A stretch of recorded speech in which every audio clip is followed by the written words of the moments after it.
Hey guys, don't forget to subscribe to the channel, leave a comment down below, let me know what you think. Now let's get into today's video.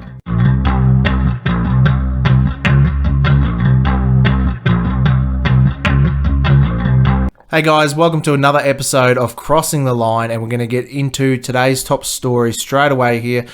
Canada to re-educate Jordan Peterson for wrongthink.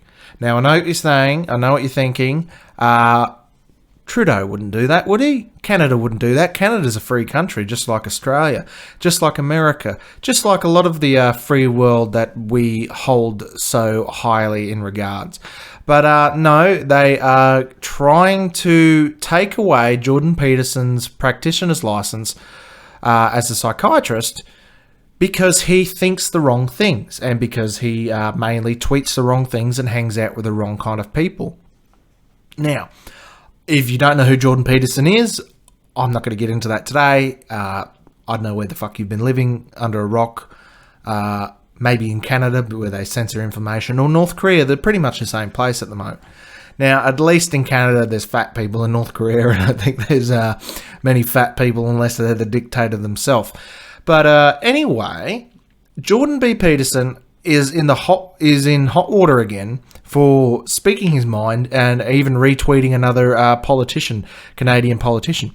Now, if you have a jab at Justin Blackface Trudeau, apparently that means you'll get your head cut off, politically speaking anyway. He is a venomous person that seems to go after anyone that says anything against him. I mean, we saw that with the Canadian truckers protest and all that. Look at the shit that he did to those people was astounding and really Stalinistic. Like, if Stalin was here, he would have been giving him a round of applause for what he was doing.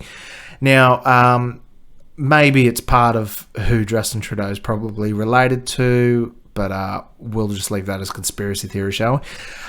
But yeah, Canada is to re-educate him for wrongthink. Now, Jordan Peterson has got a litany of tweets and or posts and or opinions that he's publicly stated that the left and anyone that doesn't like truth or critical thinking is opposed to. So Jordan Peterson's been through hell on earth several times the last couple of years, whether it's been being ostracized by the academic elite in America, Canada, you name it, pretty much all over the world, or it's been attacked for pretty much anything he says. So even Australia, when he came here in November, he was attacked relentlessly by uneducated fucking morons, mainly in Melbourne and inner cities, that basically live off chai lattes and soy, that don't know anything they don't know what fucking gender they are, let alone how to use their brain. So we'll just leave it there at that. But what do you guys think about this? We'll get into this story here from The Spectator. Wokeism has destroyed Canada. We knew the situation was bad when Prime Minister Justin Trudeau froze the bank accounts of protesters in order to silence political action against the regime's appalling abuse of human rights. It became unsalvageable when Trudeau followed up with his behaviour by speaking about his love of China's dictatorial powers over citizens. Long gone are the days of suffering niceness from our northern cousins. Now the professionals who disagree on social media with Canada's ruling elite find themselves ruthlessly threatened by institutions that are meant to stand for liberty of thought. That stuffy and outdated value is scorned by the younger generation, who prefer to confront the approved truth and safe nests feathered with media consensus. While most Western regimes find themselves under attack from a mixture of neo-Marxism, eco-fascism, gender extremism, and whatever TikTok culture involves, it is Canada that leads the way on policing wrongthink. They have readily embraced the insidious idea that the government and its bureaucracies have the right to re-educate those who dissent. In a series of tweets today by Dr. Jordan Peterson reported his situation at the hands of these lunatics. Breaking, the Ontario College of Psychologists, CP Ontario, has demanded that I submit myself to mandatory social media communication retraining with their experts for, among other crimes, retweeting Pierre Poilievre I'm not too sure how to pronounce his name. He's a great Canadian politician. He always has a fucking good old dig at old Justin Trudeau there. And criticising Justin Trudeau and his political allies, I am to take the course of such training with reports documenting my progress or face an in-person tribunal and suspension for my right to operate as a licensed clinical psychologist. About a dozen people from all over the world submitted complaints about my public statements on Twitter and Joe Rogan over a 4-year period out of the 15 million who follow me on social media, claiming that I had harmed people, not them, with my views. In its wisdom, CP Ontario decided to pursue these complaints, although they could have dismissed them. I have been accused of harming people, although none of the complaints involved in the current action were clients of mine, past or present, or even acquainted with any of my clients. And even though many of them falsely claimed that they were or had been clients of mine and were allowed by CP Ontario to have their complaints investigated despite this falsehood. We're now in a situation in Canada under Justin Trudeau where practicing professionals can have their livelihoods and public reputations threatened in a very serious manner for agreeing with the official opposition and criticising major government figures. If I comply with these terms of my re-education and my punishment will be announced publicly, I have already had the second most serious category of punishment levied against me, and that has been deemed a high risk to re-offend. The Canadians, your physicians, lawyers, psychologists and other professionals are now so intimidated by the commissar overlords they fear to tell you the truth. This means that your care and legal counsel has been rendered dangerously unreliable. Ask Queen's U Law Professor Party Bruce if he concurs on the legal front. To reiterate, I face public disgrace, mandatory political re-education, disciplinary hearing, and potential loss of my clinical licensing for agreeing with Pierre Poilievre and criticising our standing PM, Justin Trudeau. Now, if you're a New Zealander or even a Melburnian and you criticise your government, you're pretty much subject to the same thing. Here in Australia, we've started to suffer under that over the last couple of years of lockdowns and things. If you spoke out against any of the wankers that were pushing this agenda to lock down the country, even though there was a mountain of evidence to say that it wasn't going to work, it wasn't going to help, and you pointed that shit out, you were ostracized and you were attacked viciously by the government, by the police, by social media, and by the mainstream media. Not to mention just your fucking neighbor or friend.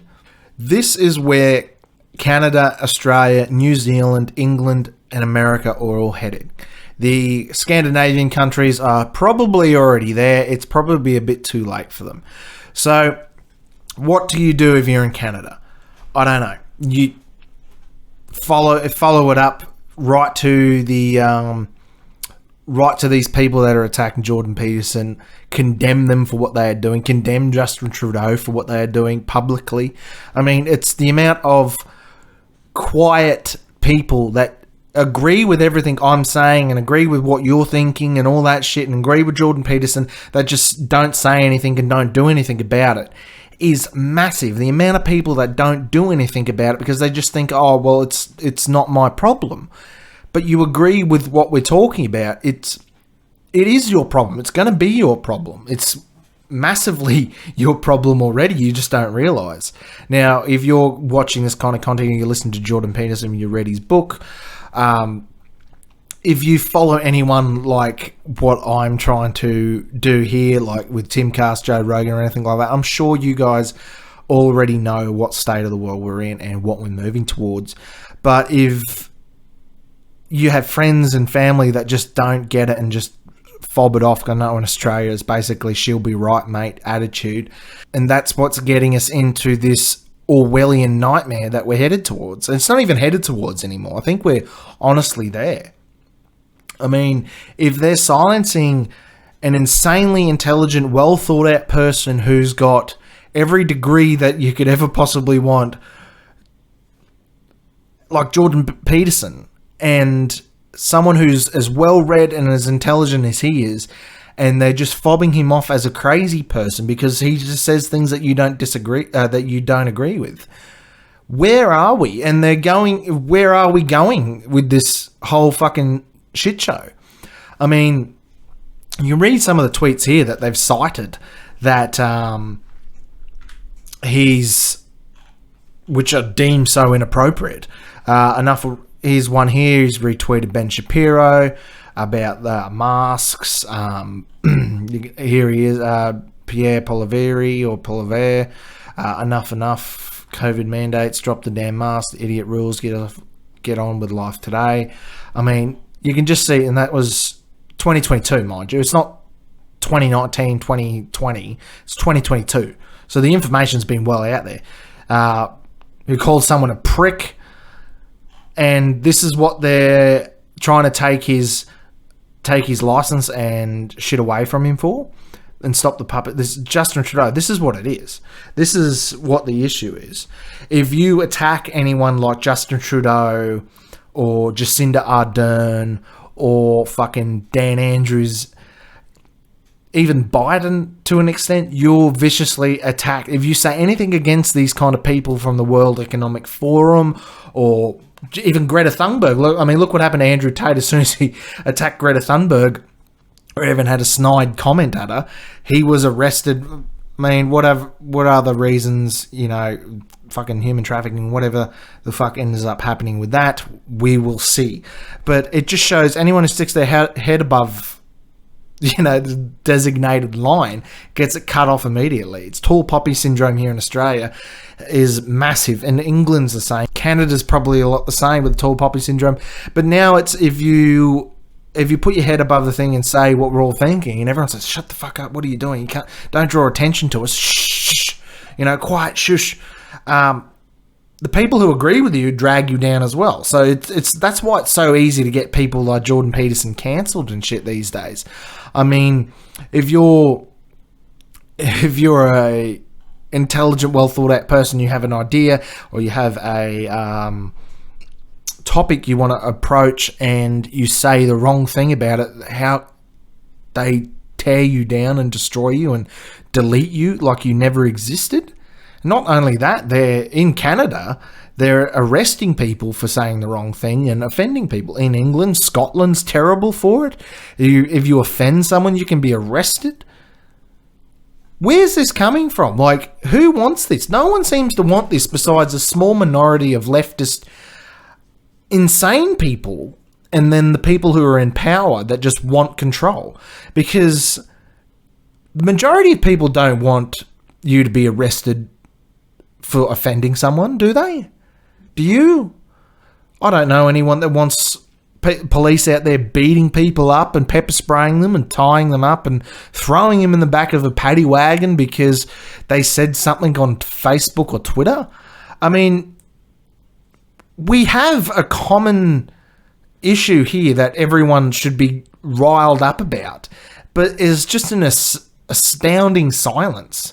And the people who stick their hand up and say something about it, like Jordan Peterson, Joe Rogan, even Elon Musk, one of the most richest men in the world, and he gets destroyed and attacked viciously over saying basically truths. You might not like it, but if it's the truth, I'm sorry, but you don't get to pick and choose what's true or not. It's either true or it's not. And there's grey areas everywhere where, some people, like Jordan Peterson, doesn't have every single fucking point thought out or worked out. What are you going to do? Oh, well. Don't go to him for everything. I mean, he can say what he wants to say here in a free world. Apparently, we used to be able to, but not anymore. If these complaints from random people around the world directed at Jordan Peterson can get his license taken off him, or even just the investigation from random people on the internet, what kind of semblance of order are we going to have when if I can go and complain about a random person I've never met, never had any contact with, never seen, I just don't like their opinion online. If I can go and complain about them and have them shut down, blocked, deleted, investigated, or go to a mandatory fucking retraining and rethinking and brainwashing thing, what kind of fucking world are we living in? No one's going to be able to speak out. It's going to be like North Korea, because in North Korea they have a thing where you have to dob on your neighbours and dob on your friends and family and like that I don't know whether it's every day or every week or whatever it is, but you have to tell whoever about something that your neighbour or brother or whatever, or even your fucking son or daughter did that went against the regime. And you don't know who to turn to because everyone's the same. Everyone is terrified to think outside the square. They're terrified to think about anything that the regime doesn't want you to think about. They think in North Korea that they can read their minds, that Kim Jong-il or fucking Ung, whatever it is now, Ung can read your mind and he knows what you're thinking, so you better not think these thoughts. And fucking when getting to that point here in the West, in what's supposed to be democratic or free countries. Australia promotes itself as a massive free country, and we're so free. Look at our beautiful country. Everything's perfect. Why don't you come here? Where the bloody hell are you? Was one of our ad campaigns for it.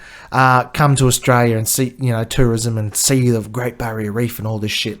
Where the bloody hell are you? You were probably locked up in fucking prison for saying the wrong thing, because Australia isn't as free as everyone fucking thinks it is. We've lost majority of our rights. We've lost our gun rights to a massive extent. We don't have any freedom of speech. I don't know what you're fucking thinking about. We don't have freedom of speech here in Australia. We don't have a Bill of Rights or anything like that.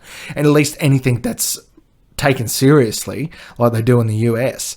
We're not protected from our government. Our government, we are just pawns of our government. If they want to fucking throw you in prison for saying something on Facebook or going to a freedom rally or disagreeing with a politician, they can. If they want to get you shut down on Twitter, Facebook, YouTube, TikTok or anything, they can. If you post something about Daniel Andrews on Facebook, TikTok, YouTube, Twitter, you are censored massively. You can, on my tiny ass channel, if I say one thing about him, like this video here, I can see the difference if it's got Daniel Andrews in the title. The same if you've got promoting something One Nation says, you are massively attacked and just, you might as well not exist. If you say anything of the sorts that they don't want, you might as well have not even fucking said it.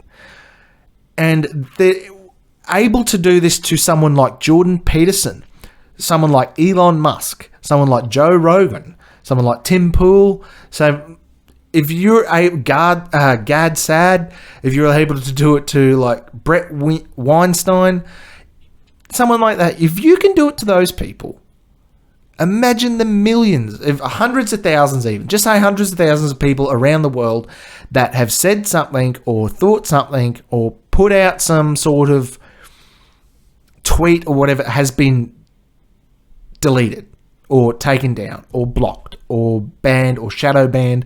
There's millions of people. There's a massive amount of people on the right. I suppose we're on the right compared to the left. Everything's right. Middle ground people that just say a normal, realistic thought that everyone will think, everyone agrees on, basically everyone agrees on, that should not be a inflammatory comment. Something like pedophiles are bad or don't groom children, or, that's where we're getting to, where if you say you don't agree with people who groom children, you get shut down. I thought we'd all agree that grooming children and pedophiles are bad things. But apparently not anymore, because people who control massive media companies like anything here in Australia, Channel 7, Channel ABC, SBS, everything they put out is always one side of the spectrum. You probably get like a few in-betweeners, like comparing Sky News to The Project. Like, The Project is as far left as you can pretty much go, and they might have a conservative voice on there every now and then, but then they chop and change it to make that person sound stupid. They did it with pretty much Avi Yemeni. I think even Isaac Butterfield went on there, and that might have been the New Zealand one, but the same thing.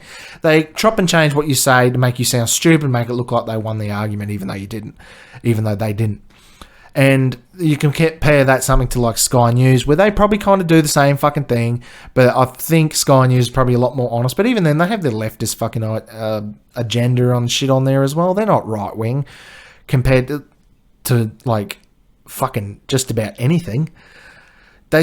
everyone has the right to have their opinion, but when you go and censor other people's opinions, like they're doing here with Jordan B. Peterson, it gets fucking slippery slope real quick. I mean, if you go and say something like, you agree with Jordan B. Peterson, when are you going to get a knock on the door from the police here in Australia? When are you going to get a knock on the door in Canada if you retweet him? It's happening already. People in the middle who just kind of don't think that they're involved and hear about it, but they don't really get involved as well as they should, or at least, do something they can do is vote. The way they should vote, or don't donkey vote like they do in Australia. If you, just fucking vote for the marijuana party. No one gives a fuck. Vote for someone, even if you're voting for the other party, if you're voting for fucking Greens, at least go out and fucking do it and put some gumption into it, and at least look at your candidates and look at the people that you're voting for and figure out what you agree with and vote for that. And then if you're going to say something online, if you're going to go and have an opinion, maybe when someone says, hey, wait a minute, you haven't got the whole story, how about you look at this, this, and this, and this, say on the COVID narrative or something like that. How about you actually take 5 minutes of your time to have a look at it and use those fucking critical thinking skills that so many people don't have anymore or just don't use, and use those skills and do some research on something. And even if you don't do that, if you're not going to do that, don't stand by your conviction so much that you're willing to let people like Jordan Peterson go to behavioural fucking therapy, basically, and a brainwashing clinic because he's saying the wrong things. Just go, oh, well, he must have said something bad. Oh, he must have done something wrong. It's like, no. Since when do we just let people go to a brainwashing clinic and have their fucking mind altered to agree with the consensus, or the supposed consensus, the politically correct consensus? How is that a good thing? And people in the middle are the fucking major issue here. They're a bigger issue than the left, because people in the middle just stood up and said, look, we've had enough of the shit from the left and the right. Everyone needs to calm the fuck down. We're not letting pedophiles into schools. We're not letting people groom kids, and we're not letting kids cut off their genitals at the age of 12 and 14.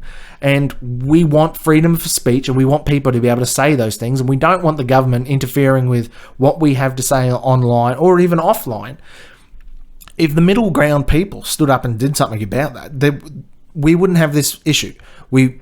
Massive issues in the world right now would be resolved. We wouldn't have this issue with fucking Ukraine and Russia, probably. We wouldn't have this issue with the massive riots and shit all over the world. I mean, if fucking look anywhere on the news and it's just a gunfight constantly all over the world. It's either a gunfight or they're burning shit. Mass amounts of fucking people walking into stores and just robbing the fuck out of the place in the US. England, you can't even turn on a heater unless you've got a fucking $1 million bank account. You can't say anything in Canada against the dictator there, otherwise you get arrested and your bank seized, your bank account fucking seized and shut down, and you have to go to a fucking brainwashing clinic. Middle ground people need to stand the fuck up. And if you're watching this and you think, oh, I'm obviously not a middle ground person, if you're watching this, well, yes, you need to, I don't know, find a way to get to people and tell them, look, we need your help, because if we leave it too long, if we leave it any longer, people like Jordan Peterson, people like anyone that basically says anything that's, goes against the left, they'll be locked up, literally locked in prison. They're trying to fucking throw anyone who goes against the grain in prison. And it's getting to the point where the mass amount of people are just agreeing with it.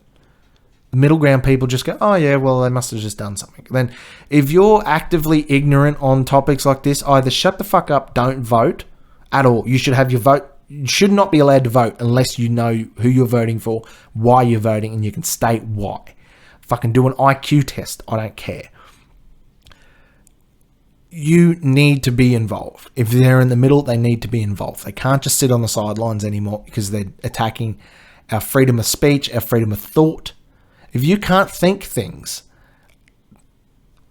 where are we as a society? We're doomed. We'll see what happens with Jordan Peterson here. I don't think he's going to go ahead with these with this retraining. I don't know about you, but it'd be interesting if he went to it and then recorded every session and basically just laid it all out in the open for everyone to see. This is what they want you to say. This is what they want you to think. I would really get behind him doing that. And then, not to mention, they want him to pay for these fucking meetings as well. But I'd get behind that. I'll chip in fucking so he can go and do that, and then just lay it all out in the line so everyone can see. Kind of like Libs of TikTok does. Air it out, because sunlight is the best disinfectant.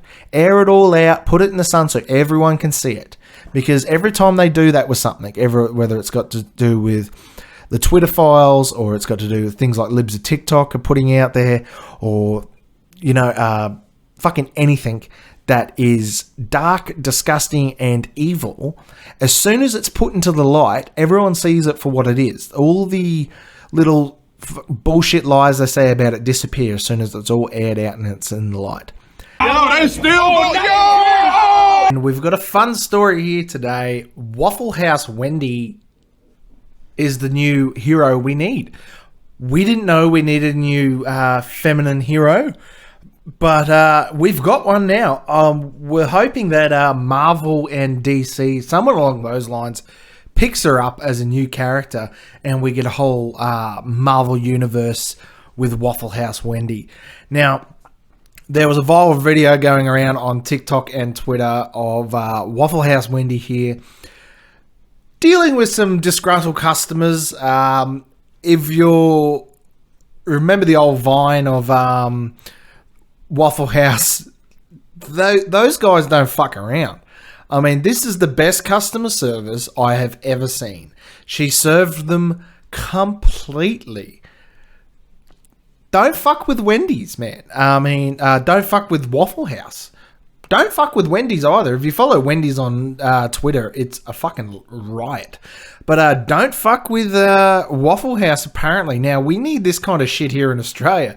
I saw a video today of a crackhead Aussie bitch going off at an Aldi employee. Now, if Aldi or Woolworths or someone along those lines here in Australia had an employee like Waffle House Wendy, we would have some fucking fun content on TikTok and Twitter. And I'm all for it. I think she should be the new Batwoman or Waffle House Wendy woman. We got to get something going. Maybe Daily Wire can start a new universe where Waffle House Wendy is like the Captain America woman. Something like that. I don't know. But women's rights and lefts here with Waffle House Wendy. We'll get into this top story here. Ex-Waffle House employee recalls fighting extremely drunk customer in viral brawl, adrenaline and instinct. Here with the Fox News, and we'll get into it here with Tucker Carlson. The Last Chairbender. A former Austin, Texas Waffle House employee who became a viral online sensation after coolly deflecting a chair that was chucked at her during a melee, told Fox News on Tuesday that her superiors rewarded her by writing her up for property damage, as she has since been blacklisted by the restaurant chain. Now, I don't know about you, but if one of my employees at my restaurants or something like that had beaten the fuck out of a customer for attacking them and chair-bended and fucking Jackie Chaired a chair out of the way like she did, I wouldn't have been reprimanding her. I would have been promoting her to, I don't know, security or fucking store manager or something like that. I mean, look, she's got dog tags. She served in the Waffle House Wars of 2022. This is a hero. We need to protect women like her and promote them, and I'm shocked that the leftist media fuckwits have not taken her and herald her as the superhero that she is. So we'll keep going here.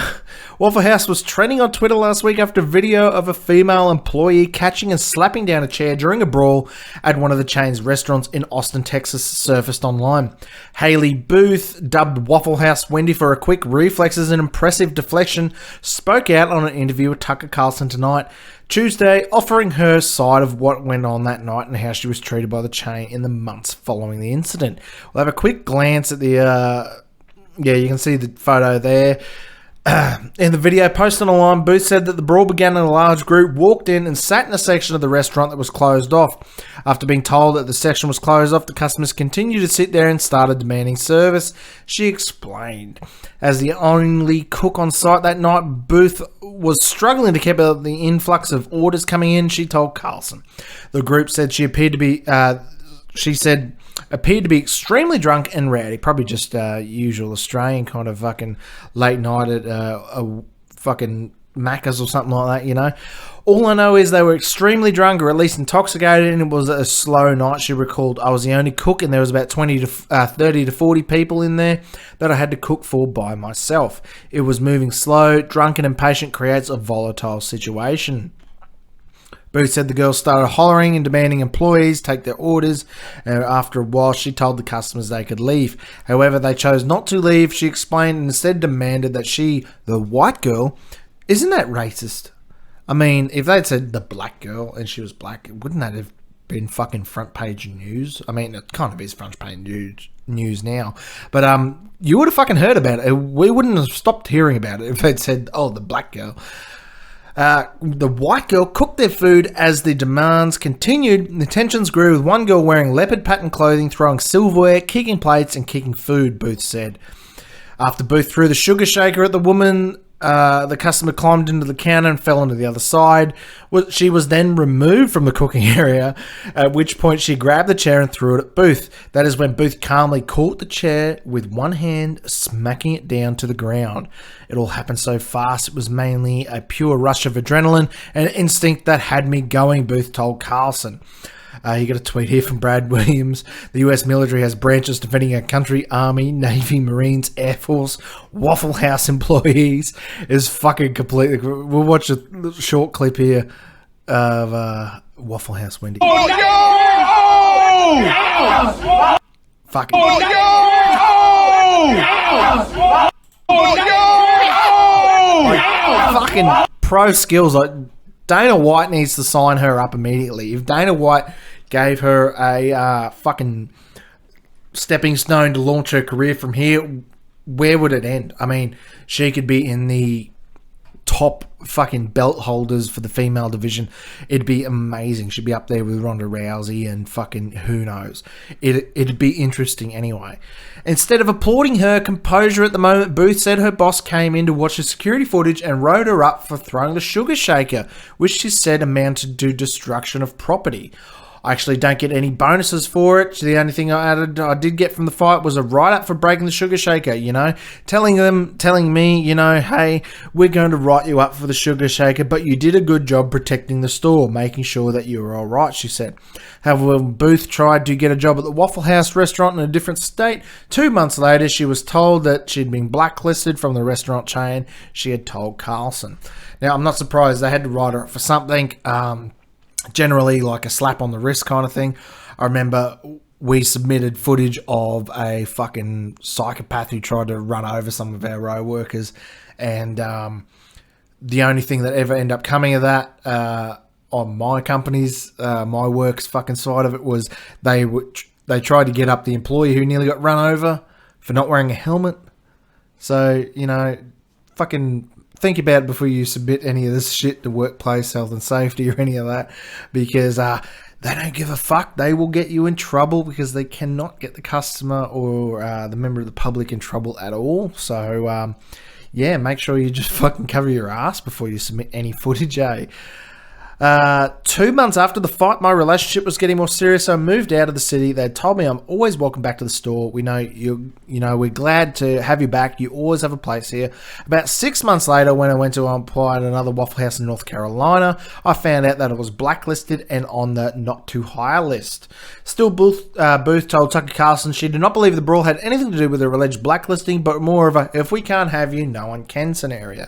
I mean, completely right. I mean, if that Waffle House can't have her as their fucking sensei, I don't know, their chair bender, their security, their fucking in-house MMA perfectionist, fucking martial artist, whatever you want to call her, no one else can have her.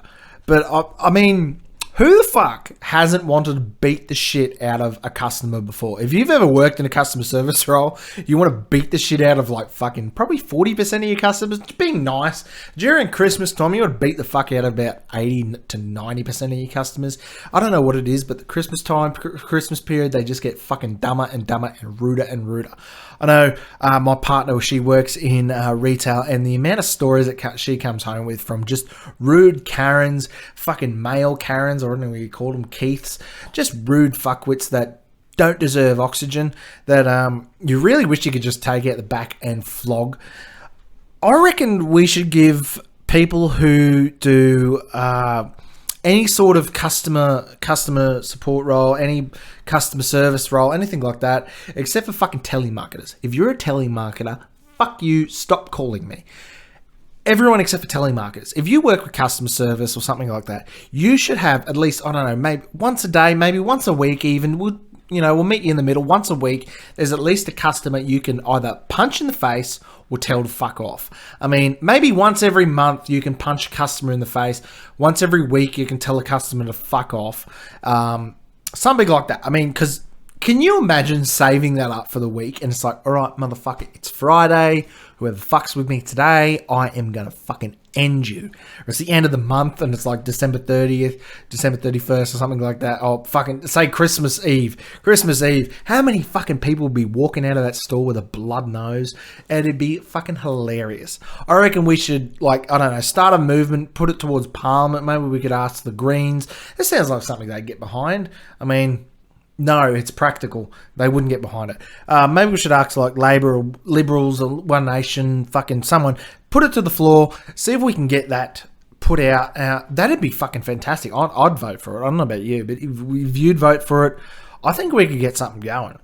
I mean, make it so that the person, they have to make sure that it's a worthy reason. You can't just uppercut some 90 or 6-year-old fucking grandma for dropping, I don't know, some fucking grapes on the ground.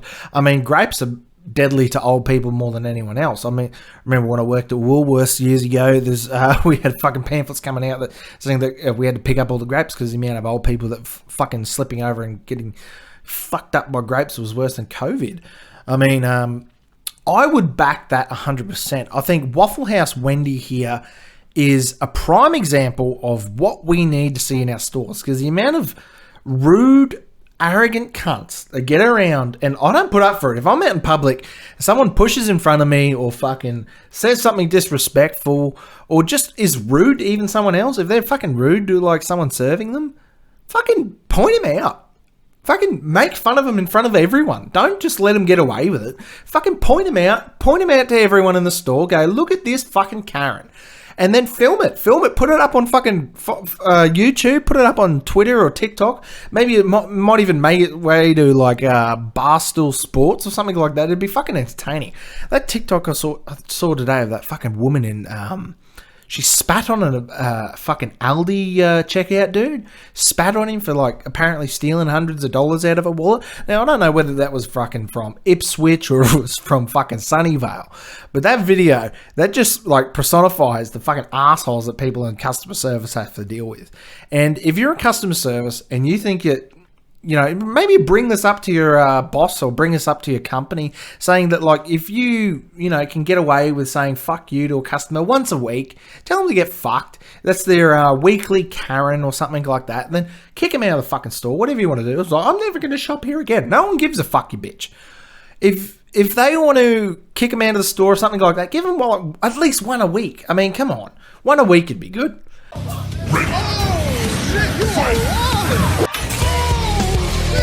Can I get a waffle? Oh, can I please get a waffle? Oh, shit. Yo, Wallace! Yo, Wallace! Oh, shit! Oh, shit! Oh, shit! お前はもう死んでいる。何？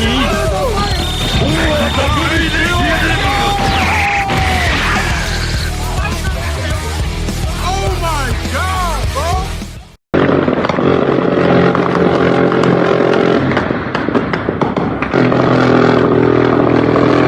And we have World War III going off in Mexico today, and over the last couple of days, due to El Chapo's son has been arrested just in time for Biden and Trudeau to visit Mexico. So hopefully some good news comes of this. But World War III has erupted in Mexico after the arrest of the cartel leader El Chapo's son, Ovidio Guzman Lopez. So we'll get into this story straight away here. Now, back in 2019, he was arrested and pretty much given back to the cartel after they massacred and attacked the authorities there in Mexico. Now, this arrest and move to arrest him seems to have just happened because Biden and Trudeau were coming to visit. So it basically shows that they're doing something to curtail the cartels there in Mexico. And they have really kicked the fucking hornet's nest here. Now, it's worse than last time. Last time they gave him up pretty quickly, but doesn't look like they're going to this time. Just trying to extradite him to the US. Judges just blocked the extradition order on him. So we'll see where this goes, and we'll have some videos to watch here and look at some of the insane firefights that are happening in Mexico. There's footage of Barrett 50 cals being unleashed onto flying on planes that are in flight. There's footage of miniguns being unleashed on cartel members from Huey. So there's some pretty fucking insane shit going on here, but we'll start off with the story here from the New York Times. El Chapo's son is captured by the Mexican authorities for the second time. The arrest of Ovidio Guzman Lopez was a victory for the Mexican government. He had briefly been detained in 2019, but was released after cartel gunmen overpowered law enforcement. Mexico City, the Mexican authorities announced on Thursday they had captured the son of drug lord El Chapo in an early morning operation in Culiacan, a northwestern city that has long been the home base of the Sinaloa cartel. Security forces arrested Ovidio Guzman Lopez, a son of Joaquin, whatever you want to pronounce it, Guzman Liera, an infamous crime lord known as El Chapo, and transferred him to a special prosecutor's office in Mexico City. The Mexican Secretary of Defense said in a news conference, the capture of El Chapo's son, himself a prominent cartel leader, allows the government to claim victory in its halting efforts to combat violence during one of the deadliest periods in Mexico's recent history. The arrest represents a resounding blow to the leadership of the Pacific Cartel, a Secretary of Defense, Luis Crescendo Sandoval, said at a news conference, using another name for the Sinaloa Cartel. So, Pacific Cartel or the Sinaloa Cartel. Attacks of the criminal group continue, Mr. Crescendo said, noting that the cartel had responded to the arrest with roadblocks and shootouts. The authorities, he said, are still working to restore and maintain public order, whatever the fucking public order is going to look like after this. Now, that's a photo from 2019 showing Ovidio Guzman Lopez being arrested since it hasn't really had any... we haven't really had any footage that I've seen so far that of the arrest himself, but we have seen some photos of his most recent arrest. And there's a lot of footage coming out, especially on TikTok and Twitter, of the firefights ensuing and the storming of the airport, the attacks on the airport, roadblocks, you name it. It's just shit has hit the fan in Mexico. The arrest was an opportunity for the administration of President Andrés Manuel López Obrador, fucking hell, that's a name, to make amends for a similar but botched operation 3 years ago when the Mexican authorities briefly detained Guzman Lopez, but they forced to set him free after cartel gunmen overpowered law enforcement. It also provided the government a public relations win days before Mr. Lopez Obrador is set to host President Biden and the Prime Minister Justin Trudeau of Canada and North American leaders summit in Mexico City. But experts were skeptical that the capture of Ovidio Guzman Lopez, long known as the least accomplished Mr. Guzman's sons, would have any meaningful impact on cartel activities. It is a message to the United States that Mexico continues the war against drugs, said Alejandro Hope, a security analyst in Mexico City. Does it change the structure of the Sinaloa cartel? No. Will it have an impact on drug trafficking? No. Will it reduce violence? No. The cartel reacted swiftly and violently to the rest of videos shared on social media, shows buses and tractors and trailers, tractor trailers, fucking Americans, aflame. Shots were reported to the Culiacan airport, which announced on Twitter it had shut down operations for security reasons. Armed groups lit vehicles on fire and blocked all major roads of the Culiacan, according to the local intelligence officer. Gunmen fought law enforcement in the northern city where loud explosions could be heard and armed groups were stealing cars at gunpoint. The official said schools and government buildings were also closed. You see some of the photos there of the airport aflame. The intelligence official said it was not authorized to speak publicly, added that there were no public services and the streets were mostly empty. Aeromexico, the Mexican carrier, said that at least one bullet had hit the fuselage of a commercial plane that was set to take off from Mexico City on Thursday morning. The airline said everyone on board was safe and that the flight had been cancelled. I fucking hope so. Imagine Qantas coming out and saying, oh, so we've had a few stray bullets from the cartel, but we're going to continue with our flight. Just everyone put your mask on, hold your breath, and we'll get up to altitude shortly. I wonder the fucking airline Karens would have reacted to that. Oh, for fuck's sakes, they've cancelled our flight because of one bullet in the fuselage. I mean, you can imagine there's a few neck pillow wearing cunts pretty shitty that their flight was cancelled, and they're going to be putting in a few emails to Air Mexico and complaining about that. We'll continue on with the story here. The intelligence officer confirmed that armed groups had fired on a military plane as it was arriving in Culiacan Airport on Thursday morning, but there were no reported injury. Cesar Lara, 29, was walking away from the Culiacan Airport after arriving on a flight from Mexico City Thursday morning when he saw a military plane landing and heard gunshots, he said.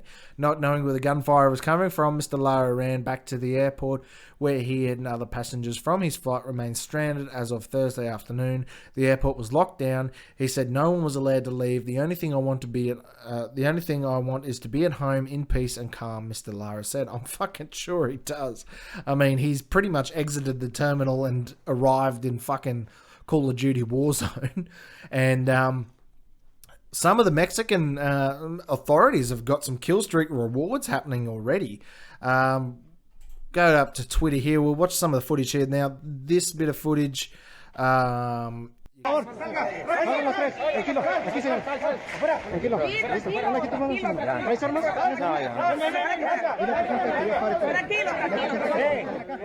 él no tiene nada que ver, oiga. Ya le estoy diciendo, dile a tu gente que pare todo, dile a tu gente que pare todo. ¿Tienes gente adentro? No, no tengo, son mis hijas, oiga. Que paren, diles que paren todo. So you can see Mexico's basically turned into a Call of Duty lobby, and they've got Abrams fucking tanks rolling down the streets. Imagine that happening in Australia, something like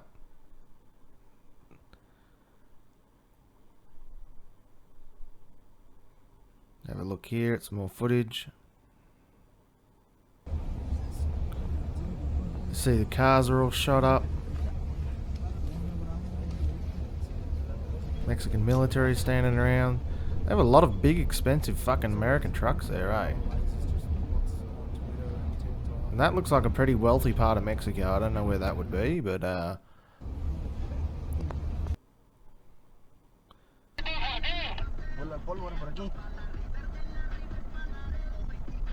this footage here is nuts.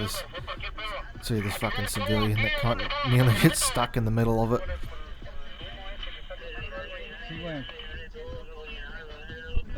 Dale, vamos.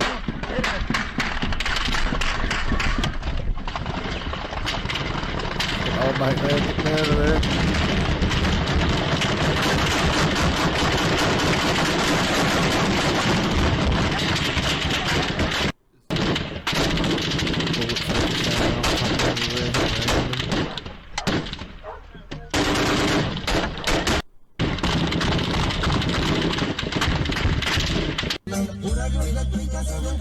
And yeah, it's definitely Call of Duty lobby. These guys have paid to play. I mean, they've got fucking skins already. Probably got a golden gun. Something like that. I don't know. Going on, and yeah, there's some shit flying. Look at this. This is from exercises in Mazatlan, Sinaloa. Imagine chilling on the beach and you see this shit happening. Like, you imagine sitting there sunbaking and then fucking SEAL Team 6 comes up onto the beach, or what would it be, Taco Team 6 on the beach, and fucking Jesus Christ, it scared the shit out of you. Wouldn't you wonder whether you got some warrants here to get against you? Oh, we'll keep having a look here. This is the apparent 50 cal footage.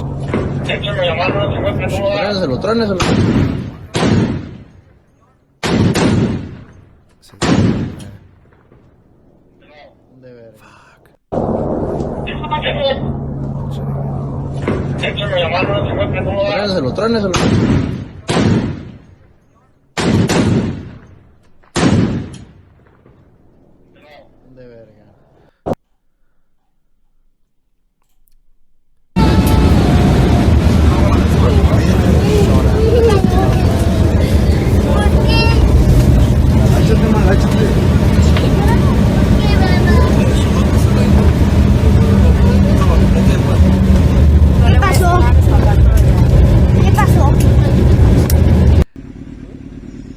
It basically looks like downtown Portland. Maybe San Francisco. This looks like they're waiting out the front of a school in Texas to go to school. Mexico is nearly that bad, it's turned into the US. I wonder, are they going to be able to stop this fucking bloodshed? I mean, before it gets... If it ends up looking like Portland, I'd be a bit worried for Mexico's...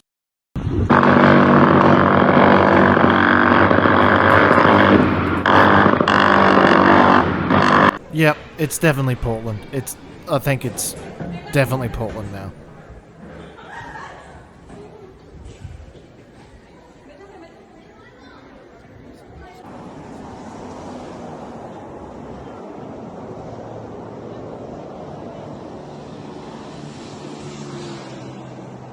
It's like a fucking video game, man.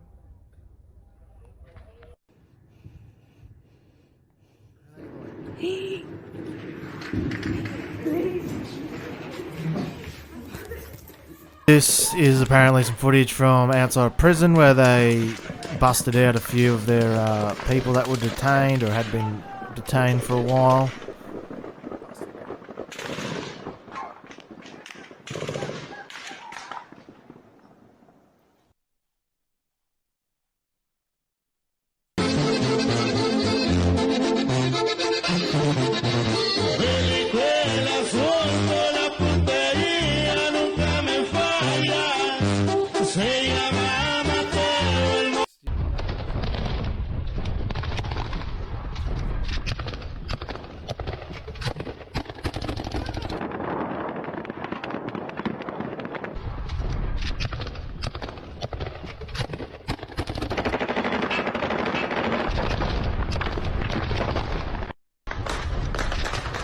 Some of this footage is nuts. We're getting to the stage where Mexico is nearly as bad as a US high school.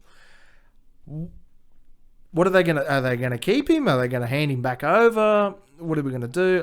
So this footage here, I don't know whether it's fucking real or not, because this camera here kind of looks like it's a movie camera, and this kind of looks like maybe. Yeah, this kind of looks fake. I mean, no one does a commando slide like that. I mean, but unless it's really turned into fucking Call of Duty and people getting kill streak rewards and shit. I mean, you never know. But we'll see where that goes with El Chapo's son.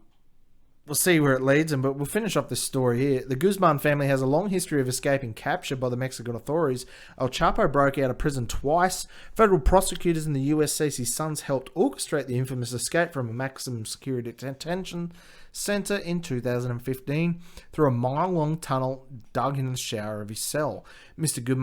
Guzman Lopez, American lawyer Jeffrey Lichman, imagine how much fucking money he's getting, who also represented the father, declined to comment on Thursday's arrest. Official of the U.S. Justice Department, which filed charges against Mr. Guzman Lopez and one of his brothers in 2019, refused to comment on whether the prosecutors have requested extradition. In October 2019, the security forces stormed Culiacan, detained Mr. Guzman Lopez, and then released him after the cartel gunmen unleashed a new wave of automatic gunfire on the city, burnt cars, and took members of the security forces hostage. At the time, Mr. Lopez Obrador defended he's the Prime Minister or President, defended the release, saying that the authorities had to balance detaining Mr. Guzman Lopez against the ensuring of the public's safety. The situation turned very bad, and lots of citizens were at risk, lots of people, and it was decided to protect the life of the people, Mr. Lopez Obrador told reporters. You cannot value the life of a delinquent more than the lives of other people. So we'll see where this goes over the next couple of days. Whether someone gets a tactical nuke, we'll never know. Well, I'm sure we'll fucking find out if someone gets a tac nuke.